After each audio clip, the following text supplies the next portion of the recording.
For over 80 years, he's been the gold standard for superheroes, the Man of Steel, the last son of Krypton, Superman. But what if I told you that behind that famous cape lies a story that's less about one alien and more about the country that created him? Today, we're going to unpack the incredible and kind of surprising evolution of Superman and see how he's always been a mirror to America itself. Now, let's just be honest for a second. You hear it all the time these days, right? That Superman is, well, kind of boring. An overpowered Boy Scout whose simple morals just don't feel very relatable in our messy, complicated world.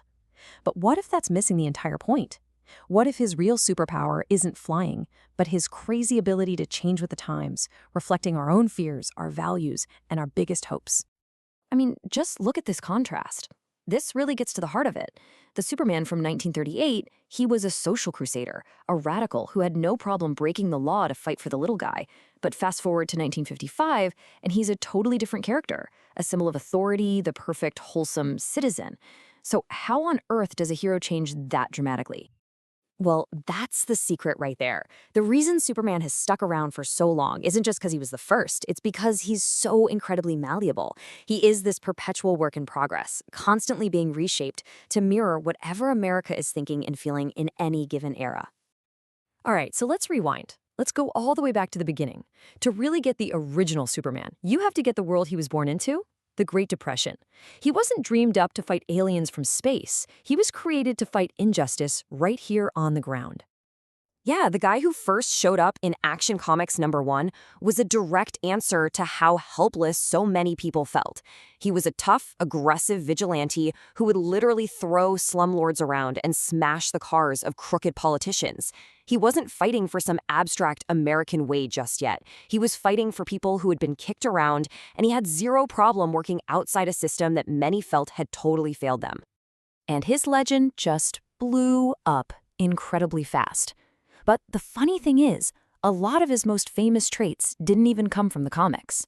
The radio show gave him a gigantic new audience. Those beautiful Fleischer cartoons were the first to make us really believe a man could fly.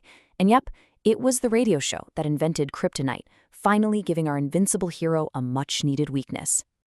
But his first huge transformation came with World War II. All of a sudden, the troublemaker fighting domestic corruption was toned way down, and a new version emerged, the Super Patriot. He basically became a propaganda tool, fighting Nazi spies and telling kids to buy war bonds.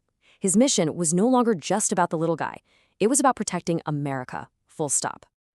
After the war, America's whole vibe shifted towards conformity and conservatism. And, you guessed it, so did Superman. This is the era that really gave us the Boy Scout that a lot of people still think of today. In the 1950s, Superman became the ultimate model citizen. He always upheld the status quo, he respected authority without question, and his stories were all about family and wholesome domestic life. So when the counterculture of the 60s started bubbling up, Superman kind of seemed stuck in the past, a symbol of perfect obedience that a whole generation was starting to rebel against.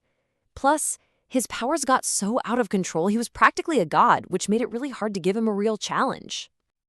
Then came 1978, and for an entire generation of people, this movie was Superman. That tagline, "You'll believe a man can fly," wasn't just marketing, it felt like a promise.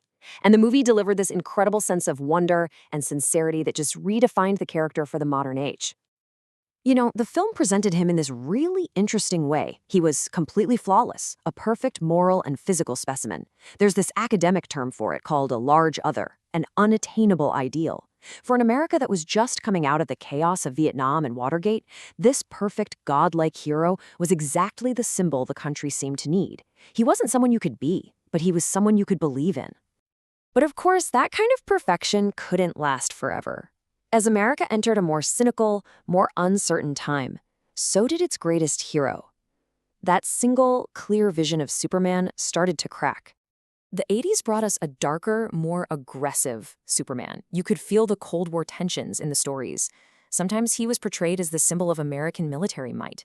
And the most famous example of this, obviously, is in Frank Miller's The Dark Knight Returns, where he's basically a government stooge, a superweapon, taking orders directly from the president.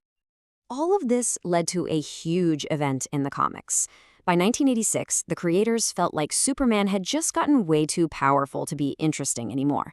So in a massive reboot, they hired writer John Byrne to bring him back down to earth, literally. His powers were scaled back a lot, and the new stories really focused on his human upbringing in Kansas, pushing the idea that Clark Kent was the real person and Superman was the disguise. And the crises just kept on coming. In the 90s, DC Comics did the unthinkable. They actually killed him. The death of Superman became this massive cultural phenomenon. It was on the nightly news. It forced everyone to stop and really think about what this fictional character actually meant to them. And that brings us to the modern era, where Superman's meaning has gotten more complex than ever, and it often ties back to one of his oldest, most fundamental traits. He's an immigrant. In a post-9/11 world, the stories started to dig into a more conflicted, more introspective Superman. Asking the tough questions. How does an all-powerful being fit into a cynical world that might even fear him? And more, writers started exploring his story as an allegory for the immigrant experience, an outsider who loves his adopted home and uses his unique gifts to protect it. And really, you can trace this entire journey, this whole story, through his single most iconic feature, the S shield itself. The meaning of that symbol has evolved right alongside the man wearing it. Originally, it was exactly what you think it was, an S for Superman. Simple, direct, something his Earth parents helped him create for his costume. Nothing more to it. But that 1978 movie, it changed everything. It reconned the symbol. Suddenly, it was the family crest of the House of El, his Kryptonian family. This gave him a direct link to his alien heritage, a legacy passed down from his birth father. And then, in the modern era, writers took that brilliant idea one step further. The symbol wasn't just a family name, it was the Kryptonian symbol for a universal concept, hope. This was just a genius move, combining his alien origins with his ultimate purpose here on Earth. So, when you put it all together, what does it really tell us? It shows us that Superman has never been just one thing. He can't be. He is, as one writer perfectly put it, a perpetual work in progress. His true superpower isn't heat vision or flying faster than a speeding bullet. It's his endless ability to be reinvented. He's our supermirror, reflecting America's changing identity, our virtues, our fears, and what we aspire to be. From a radical brawler to a perfect citizen, from a government weapon to a universal symbol of hope, his journey isn't just his story, it's our story. It tells us who we were, who we are, and who we hope we can become. Which leaves us with a really fascinating question to think about. What will the next Superman tell us about our future? Hey, if you enjoyed digging into the story behind the story, do us a favor and hit that like button. And make sure you subscribe so you don't miss our next deep dive.